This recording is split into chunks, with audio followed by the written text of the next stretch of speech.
Collegiate football fields all across the region came alive today as WSU, Eastern, and Idaho all opened up their fall camps. Our Brenna Green made the trek to Pullman this morning to catch up with the Cougs.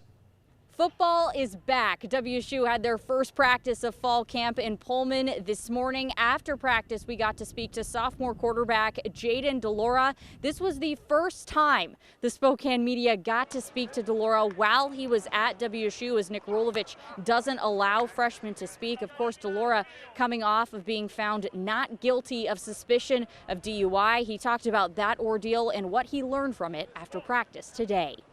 For me, it was just not really being selfish, not just putting myself first, but putting other people before me, my family, not making decisions, just thinking of myself, the team, you know. So I feel like that was where I grew the most this offseason. For me, it was just amazing to go out there and actually put on a jersey and get out there with the team again. So, I mean, all in all, it was just really fun and glad to be back to business.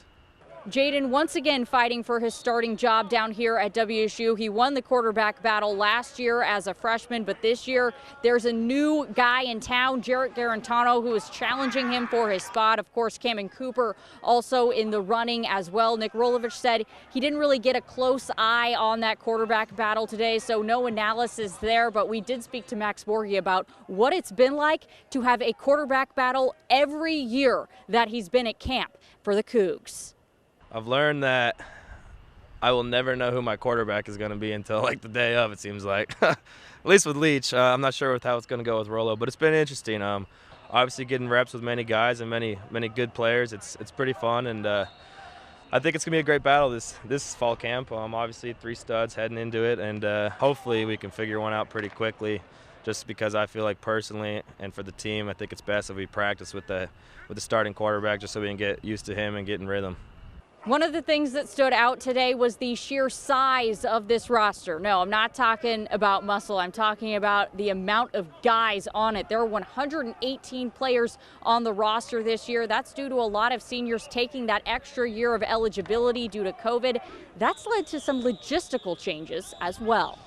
Yeah, there's so many dudes on this team. It's crazy. The locker room we had to extend a little bit, obviously. Unfortunately, we ripped out our game room. Well, honestly, we haven't played in the game room in years, like a year because of COVID anyways, but they ripped our game room out and threw a bunch of lockers in there, and all the freshmen are in there, so welcome to college football. We got a showering system going on and just trying to get in and out, and it's not, you feel bad for them because a lot of great memories are made in that locker room when you're together. We don't have the ability to risk it right now.